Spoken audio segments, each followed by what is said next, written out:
Dear Kuya Poy, magandang gabi po sa shoutout team at sa mga tagapakinig ng inyong programa. Tawagin niyo na lamang po ako sa pangalang Arman. Kagagaling ko lang sa isang failed relationship. Noong una, ang akala ko ay panghabang buhay na siya. Yun pala sa huli, ako ang masasaktan at paiiyakin. Nakilala ko siya sa FB.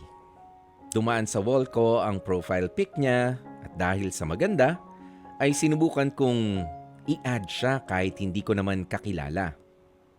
Ilang minuto lang, Kuya Poy. Aba, inaccept niya naman yung request ko.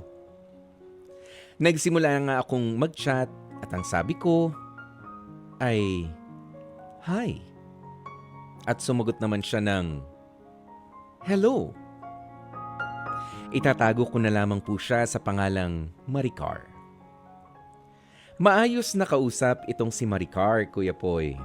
Pero syempre, gusto kong makasiguro kung siya nga talaga ang nakaka-chat ko. Gusto kong makipag-video call at pumayag naman siya. Syempre, naghilamos muna ako para fresh tignan sa camera. Laking gulat ko, siya talaga, Kuya Poy. At ang sabi ko sa sarili ko, jackpot! Ang ganda ni Maricar. Taga Cavite ako, Kuya Poy, at ang problema ay malayo ang lugar nitong si Maricar. Hindi ko na po babanggitin pa kung saang probinsya siya nakatira pero tatawid pa ako ng dagat para mapuntahan lamang siya. Gusto ko na laging may panahon ako para kay Maricar, para maramdaman niya na seryoso naman ako sa nararamdaman ko. Alam mo, Kuya Poy, pagkagaling ko sa trabaho, diretso na agad ako sa kwarto para makipag-video call at halos gabi-gabi yun. At ang lagi naming napag-uusapan ay ang mga paborito naming pagkain. At dun nga namin naunawaan na parehas kami na mahilig magluto. Ilang beses kong tinanong kung single si Maricar. At ang lagi niya namang sagot ay oo, single ako. Gusto ko lang naman kasing makasiguro, Kuya Poy, dahil sa sobrang ganda niya ay parang may duda ako. Sa mahigit 2 linggo namin na laging magkausap, nakuha ko ang matamis niyang oo. Hindi maipaliwanag ang saya ko that time. Kahit LDR nga kami o long distance relationship, naging inspirasyon ko si Maricar at nag-ipon nga ako ng pera para mapuntahan siya sa kanilang lugar. Hanggang sa napagdesisyonan namin na siya na lang ang luluwas papunta ng Cavite. Alam mo, Kuya Poy, kumuha pa talaga ako ng apartment. Gusto ko kasi ay handa ako at presentable. Dumating na nga ang araw na yun.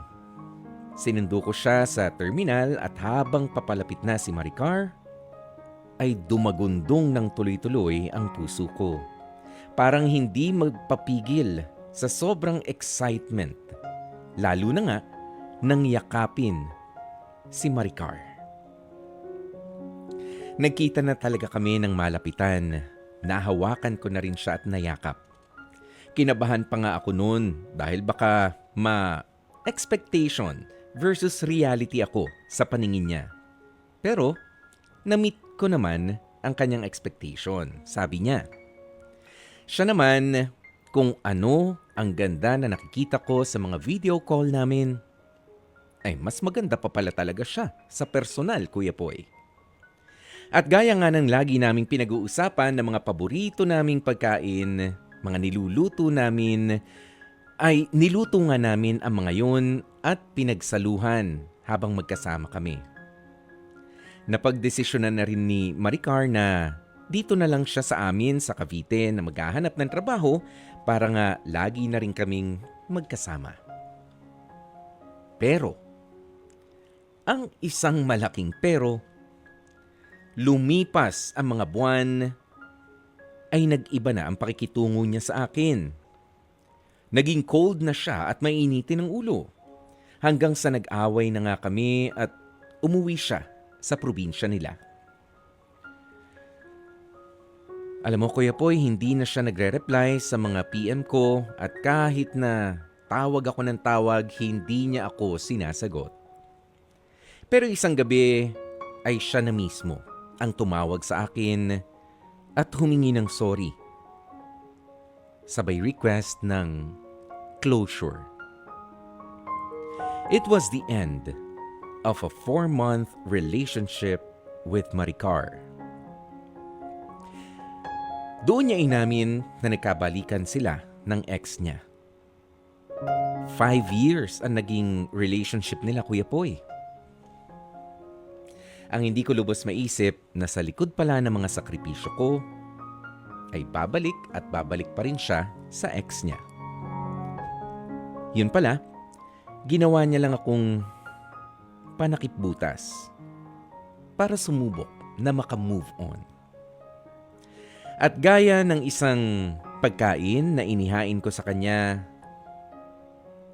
baka hindi talaga ako pasok sa panlasa ni Maricar. Sa kasalukuyan, ako ay single pa rin, trying to heal, trying to move forward. At sana nga po ay mahanap ko na ang healing soon. At sana matagpuan ko na rin ang nakatadhana para sa akin. Lubos na gumagalang, Armand.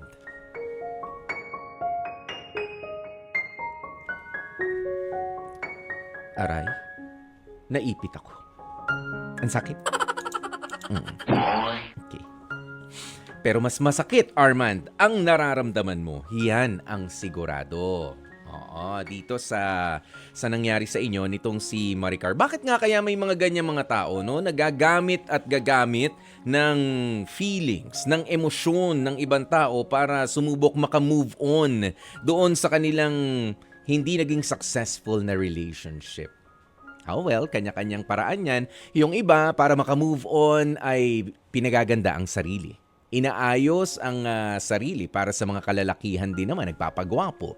'Di ba? Yung iba naman ay pupunta para mag-exercise, para magpalakas ng kanilang katawan. 'Di ba? Yan yung mga magaganda na mga paraan para makamove on sa isang failed relationship. Yung iba naman ay bumabalik doon sa kanilang mga magulang, sa kanilang mga kapatid na matagal din na hindi nakausap. Halimbawa, yan yung mga magagandang epekto rin, ano? Nung mga failed relationship, lalong-lalo na kapag naibuhos mo pala lahat ng panahon mo, lahat ng pagod mo doon sa nag-iisang tao na hindi mo inakala na iiwanan ka rin pala o magbe-break kayo. Nga lang, meron din po talaga na katulad nga nitong si Maricar na hindi na lang harapin muna talaga. Ano ba?